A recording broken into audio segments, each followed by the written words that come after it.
여도은의 주식 이야기 여의주 오늘도 돌아왔습니다. 어제 중국발 모멘텀에 힘입은 관련한 종목군들이 또 오랜만에 급등하는 모습들이 나타났습니다.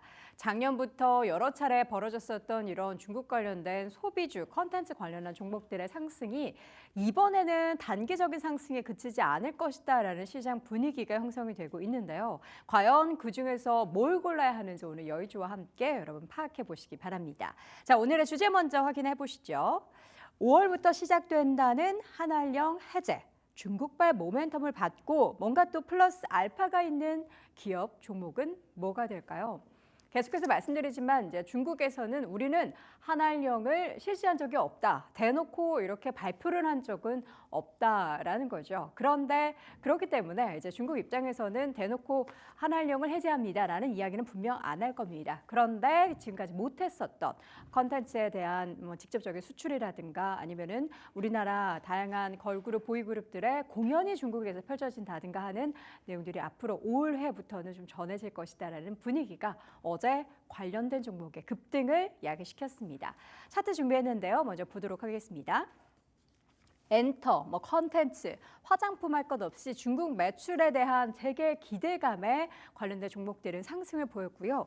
그중에서 엔터주들은 계속된 신고가 랠리를 펼쳐내고 있고 컨텐츠 관련한 종목들의 주가 상승은 이제부터 시작이다라는 평가가 있습니다. 자, 엔터주 관련해서는 제가 YTD 올 한 해의 주가 차트를 가지고 왔는데요. 작년부터 시작된 상승 랠리가 올 한 해 계속해서 연초부터 신고가 랠리가 이어졌고요. 어제 같은 경우에도 엄청난 주가 상승이 보였습니다. 연으로 따지면 어제 YG엔터테인먼트가 사실 가장 높은 상승률을 기록했기 때문에 34%대 연평균 수익률을 기록을 하고 있습니다. YG엔터테인먼트는 무엇보다 블랙핑크의 올 한 해 동안의 완전체 활동에 대한 기대감이 주가에 또 배경이 되는 모습이었고요.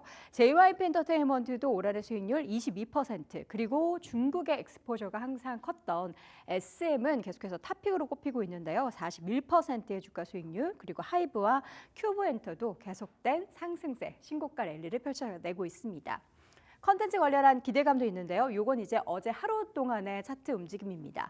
가장 높은 상승률을 기록했던 종목은 콘텐츠의 중앙을 꼽을 수 있겠는데요. 24%대 급등을 했습니다. 그동안 많이 쉬어갔었던 종목에 강력한 매기가 집중되는 모습이었고요. 스튜디오 드래곤은 18%의 놀라운 또 상승률이 보였고 뉴나 삼화 네트워크스 등도 두 자릿수대 상승세, 그리고 CJ ENM의 주가도 큰 폭의 강세를 보였습니다. 그런데 컨텐츠 관련한 종목들은 1년 차트를 봐도 또 YTD 차트를 봐도 덜 올랐던 부분들이 있었기 때문에 계속된 추가적인 상승에 대한 기대감, 그리고 그 폭이 단기적으로 더 클 것으로 기대를 하고 있습니다. 제일 중요한 거는 이번 한알령 해제는 정말일까, 진짜일까가 관건일 텐데요. 지금 시점에서는 번번이 무산됐었던 한알령 해제의 가능성이 높다. 거의 99.9%로 보고 있는 것 같습니다. 왜냐하면 지금 미국과 중국의 무역 관련한 갈등이 격화되고 있는 가운데서 중국은 주변국의 관계 개선에 엄청나게 적극적으로 앞으로 그 행보를 이어갈 것으로 보이는데요. 일단은 문화 개방을 통해서 중국 내수 진작에 대한 효과를 플러스 알파로 기대하고 있습니다. 그래서 한알령 해제 시의 최대 수혜는 중국 공연 관련한 그런 종목군들이 있는 섹터, 그러니까 엔터주가 가장 큰 수혜를 볼 것이다로 생각을 하고 있는데요. 미디어 섹터 같은 경우에는 기존에 판매했었던 구작의 정산, 그동안 정산도 제대로 안 해줬다라고 합니다. 그래서 이 정산 부분이 이제 마련이 되고 구작이나 신작에 대한 신규 판매에 대한 기대감도 지금 있는 상황입니다. 물론 한알령 당시에도 공식적으로 수출하진 않았지만 중국에 계셨던 분들, 중국인들은 다들 이제 좀 이렇게 음지로 통해서 K 콘텐츠를 많이 소비했을 텐데 이제는 대놓고 관련한 플랫폼에 우리나라 콘텐츠가 실리게 되는 거겠죠. 이번에는 다르다. 그러니까 한알령 해제 관련해서 지난 과거에 있었던 일들과는 다르다. 한알령의 해제 실현 가능성은 현실적으로 굉장히 높을 것으로 예상되면서 5월 이야기가 나온 것은 에이펙 회의의 주요 일정을 두고 계속 이야기가 나옵니다. 다음 차트 보시죠. 왜 저 에이펙 회의 일정이 중요하냐라는 건데요. 올해 에이펙 회의가 우리나라 경주에서 개최가 되는 거 알고 계시죠? 내년에는 중국에서 개최가 됩니다. 이렇게 올해 그리고 내년에 개최가 되는 각각의 개최국들에 관련된 고위급 임원들은 고위급 인사들은 만남을 계속해서 추가적으로 많이 갖는다라고 합니다. 그러면서 여러 가지 뭔가 교역이나 이런 내용들에 대한 이야기를 꾸준히 할 거고 그 가운데서 우리나라와 중국 간의 관계가 더욱더 긴밀해지고 그동안에 좀 끈이 없었던 부분이 다시 한번 엮이는 그러한 상황이 펼쳐질 것이다. 그래서 의미가 굉장히 클 것으로 보인다라고 하는데요. 한국에게 중국은 당근으로 중국이 우리나라에게 당근으로 문화 재개방을 줄 것이다. 그러니까 중국이 우리나라를 좀 이렇게 꼬시기 위해서 이렇게 당근을 줄 것이다를 기대하고 있고 3월 중국 민간 문화 사절단 파견을 시작으로 전면적인 개방이 차츰차츰 이어질 텐데 K-팝이나 뭐 공연, 드라마, 영화 등 중국의 2,570조 넘는 시장이 드디어 다시 한번 열리게 되는 겁니다.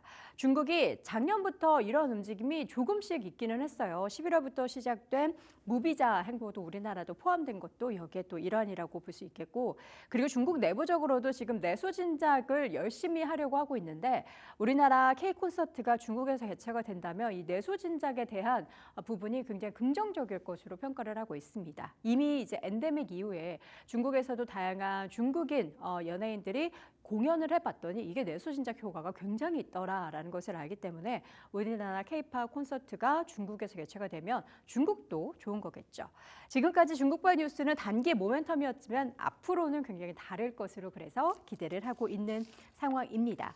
자, 그렇다면 수혜가 기대가 되는 종목들은 굉장히 많은데 뭘 골라야 될까요? 뭐 고르기 너무 어려우면 관련한 ETF를 사시는 것도 그 대안이 될 텐데 뭐 SM도 꼽히고 있고 컨텐츠 관련해서는 디어유도 꼽히고 있고 또 K 콘텐츠의 대표적인 스튜디오 드래곤도 많이 이야기가 나오고 있습니다. 일단 디어유 같은 경우에는 저희 출발 디사이트를 통해서도 염정 부장님과 자주 언급했었던 기업이죠. 글로벌 팬 커뮤니케이션 플랫폼 업체로 지역별 구독자의 그 비중을 봐도 이거 중국발 모멘텀 받겠구나라는 기대감을 갖게 합니다. 중국이 35%고요. 우리나라가 28%, 일본이 14%의 구독자를 차지를 하고 있고 작년에는 중국 최대 음악 플랫폼 기업인 텐센트와 파트너십을 체결했기 때문에 뭐 중국 시장이 열리자마자 날개를 달듯 뭔가 행보를 더 이어갈 것으로 기대하고 있습니다. 그리고 올해 본격적인 성장 구간에 진입했다라는 얘기 나오고 있고요. 중국 관련한 이런 협업을 통한 서비스는 빠르면 3, 4월 정도에 시작이 될 예정으로 판도가 달라질 것으로 예상하고 있습니다.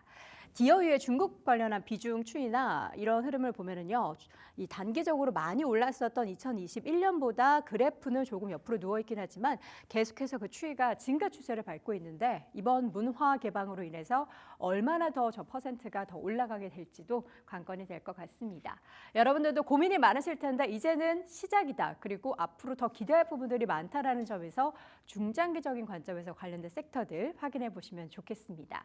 자, 여도원의 주식 이야기 여의주에서는 오늘 중국발 모멘텀이 기대가 되는 기업들 이야기 나눠봤습니다.